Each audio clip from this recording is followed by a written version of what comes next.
There are moments when life seems to lose its color. What once shone brightly now feels like a distant echo, dull and purposeless. You look around and wonder, is this it? Is this how I wanted my life to be? This feeling doesn't come out of nowhere.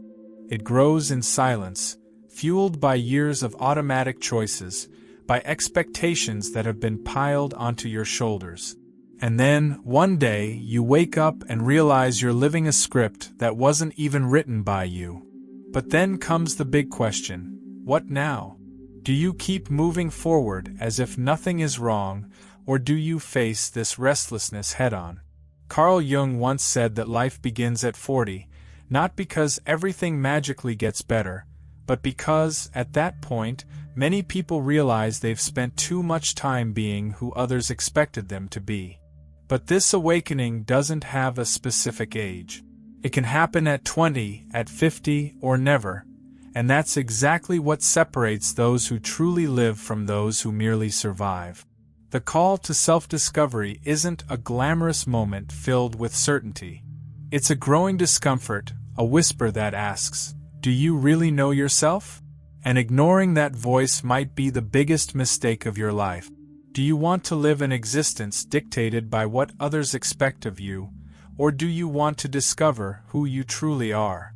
Because the difference between these two lies in your ability to ask the right questions, no matter how uncomfortable they may be. Were your ambitions chosen by you, or were they implanted by your environment? Are your beliefs, your career, your relationships a reflection of your essence, or just a continuation of what your family and culture have determined?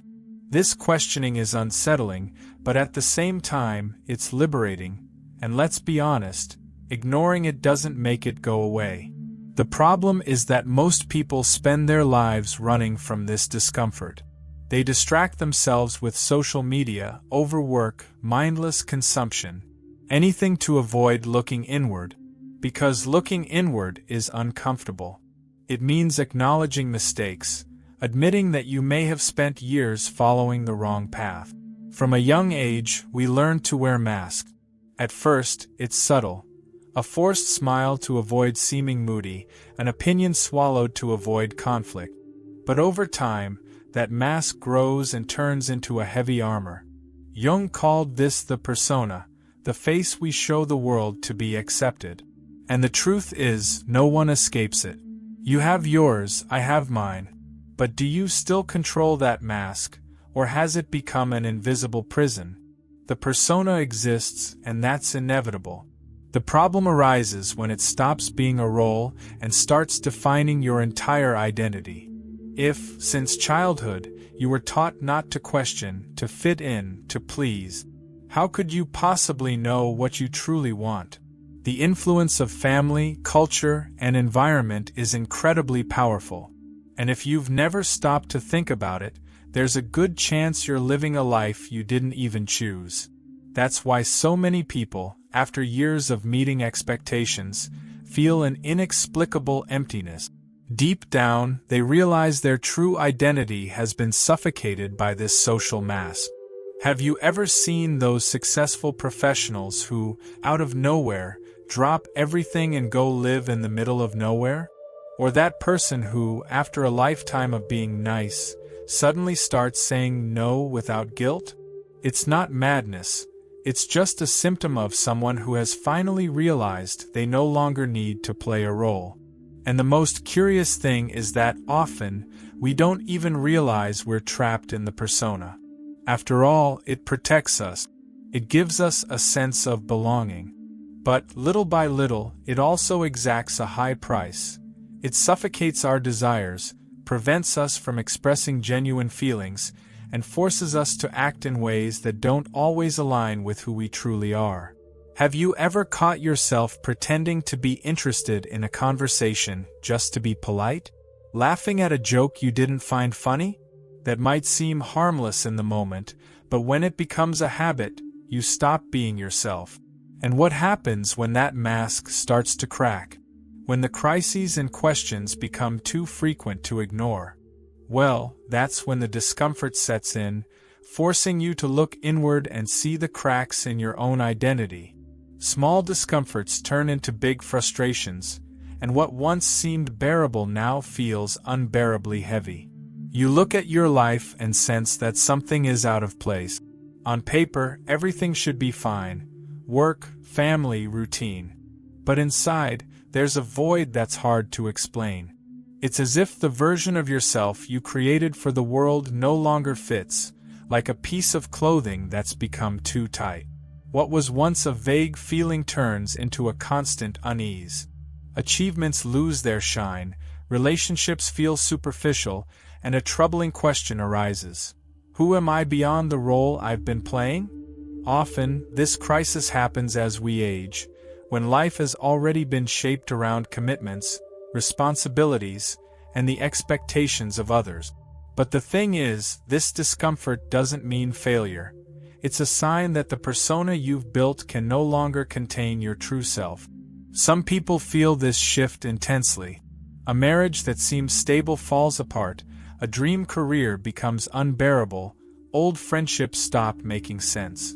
Others experience it more subtly, like a sudden disinterest in things that once seemed essential. When this feeling takes hold, it's common to look for easy ways to avoid it.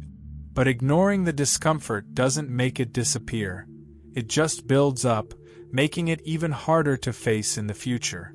This crisis isn't a punishment, but a clear sign that your life needs to change. It doesn't mean destroying everything you've built, but questioning what makes sense and what needs to be left behind.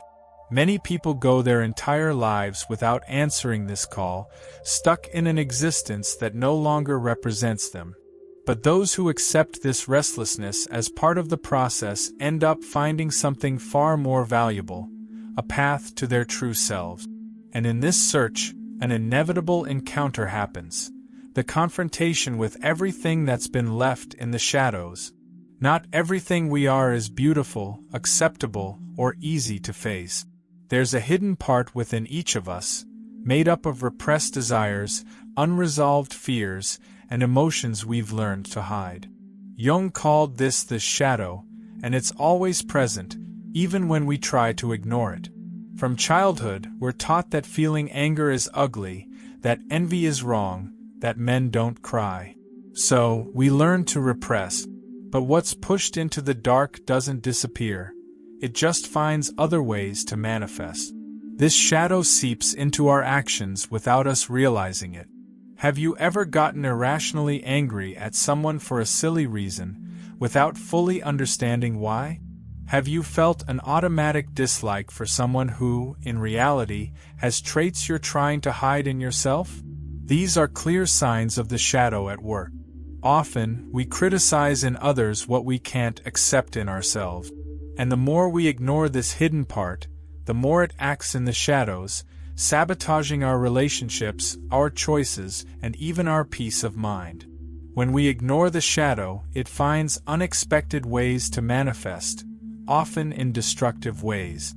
The repressed side of our personality never disappears, it just changes form.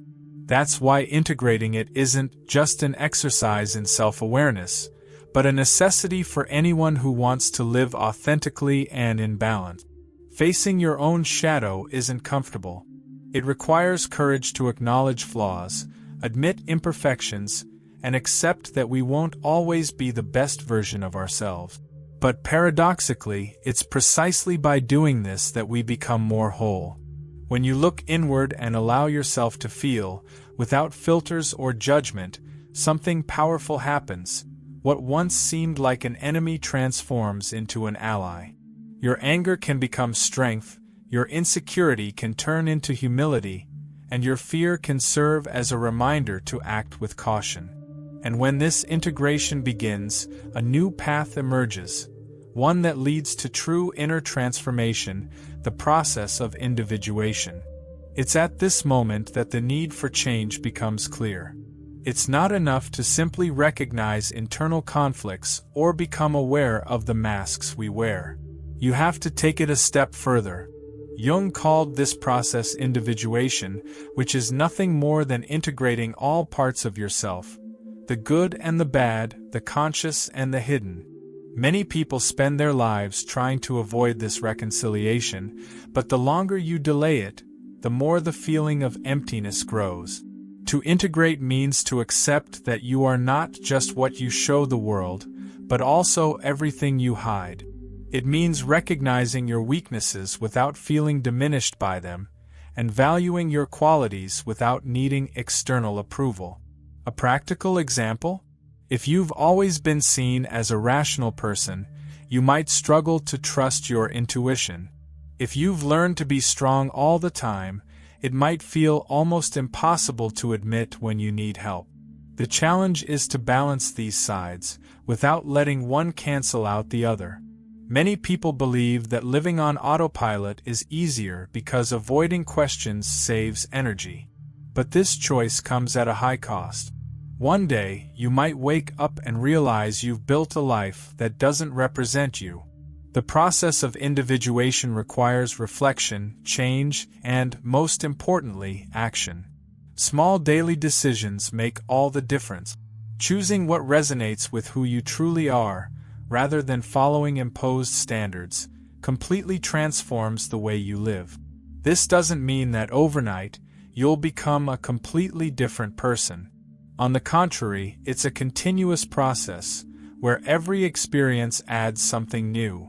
Some changes are subtle, learning to say no without guilt, allowing yourself to make mistakes without self-punishment, recognizing when something no longer makes sense and having the courage to let it go.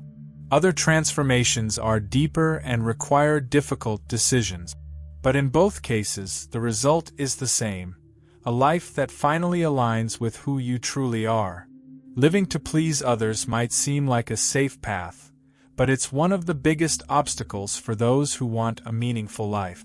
From an early age, we're taught to meet the expectations of family, society, and even people we barely know. Gradually, we shape our behavior to be accepted, even if it takes us further from who we really are. But how long is it worth carrying this weight? Authenticity doesn't mean acting without thinking or ignoring basic rules of coexistence. It's about aligning your actions with your real values, rather than following standards that don't make sense to you. If a job consumes you, if a relationship drains you, or if a routine suffocates you, ignoring these signs only delays dissatisfaction. Choosing to be authentic might mean making difficult changes, but it's also the only way to avoid the regret of having lived a life that wasn't yours. Authentic people aren't those who do everything perfectly, but those who accept their mistakes and vulnerabilities without shame. Instead of trying to live up to an idealized image, they allow themselves to be human. This means failing, changing their minds, and recognizing limit. It means stopping the constant self-justification and trusting their own decisions more. How many times have you avoided doing something out of fear of others' judgment? The fear of criticism can be strong, but it's insignificant compared to the regret of not being true to yourself. To live authentically, you need to ask yourself, what truly matters to me? What would I do if I weren't trying to impress anyone? The answers might not come immediately, but starting to reflect on them is already progress. Small daily changes make a difference. Saying no when necessary, choosing activities that have meaning, valuing relationships that truly add something positive. You don't have to change everything at once, but every step in the right direction brings a little more freedom. Many people believe that living with purpose means finding a grand mission, something extraordinary that gives meaning to existence. But the truth is, purpose doesn't have to be something grandiose or unattainable. It's in the small daily decisions that reflect who you truly are. It's not about having all the answers, but about making choices aligned with your values, even when it takes courage. Freedom isn't just about doing whatever you want, it's about making decisions that make sense to you. This means stepping away from patterns that add nothing and moving closer to what truly matters. Those who constantly mold themselves to fit others' expectations never find peace. True freedom emerges when you start acting in harmony with your essence. How many times have you hesitated to make a decision out of fear of what others might think? That fear, when ignored, turns into regret in the future. Change isn't easy because breaking free from external expectations can be uncomfortable. Some people will criticize you, others may drift away. But if that happens, it might be a sign that those relationships were built on something superficial. Those who truly value you will respect your authenticity, even if they don't understand all your choices. Moreover, living with purpose doesn't mean never making mistakes. On the contrary, it means learning to forgive yourself when things don't go as planned. Purpose lies in every decision, no matter how small it may seem. It's in choosing better relationships, in the kind of work you do, in how you take care of yourself. There's no one-size-fits-all model. For some, purpose lies in contributing to something greater. For others, it's about living with more lightness, without rush or unnecessary obligations. The most important thing is that, at the end of the day, you feel that your actions have meaning for you. And when we start living this way, we realize something even deeper. Our impact isn't limited to our own lives. It extends to the people around us. Every choice you make, every action you take, leaves a mark on someone. It might be a small gesture, like listening to someone with attention, or something bigger, like dedicating your life to work that transforms others' realities. True legacy isn't about what you accumulate, but the impact you create. And that impact doesn't depend on status or recognition, but on how you choose to live your truth. A person's legacy isn't just about grand achievements. It's in how you treat others, in how you face challenges, and in the example you set for those who observe you, even without you realizing it. When someone lives authentically, inspiring others to do the same, it creates a ripple effect. Small actions can generate immense changes. A sincere piece of advice, an act of courage, a word at the right moment, all of these can be what someone needed to change their trajectory. Many spend their lives worried about what they'll leave behind in material terms, but what truly remains is how we live.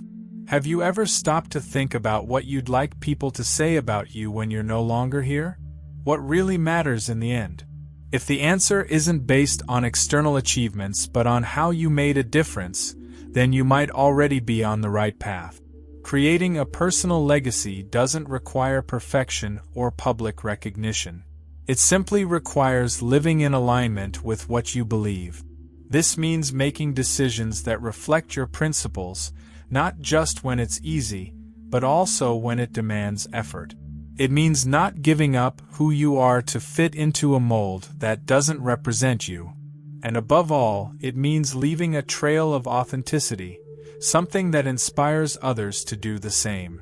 And when we understand this, it becomes clear that true life doesn't begin in the future, nor in the past, but in the moment we decide to truly find ourselves. Life begins the moment you decide to be who you really are.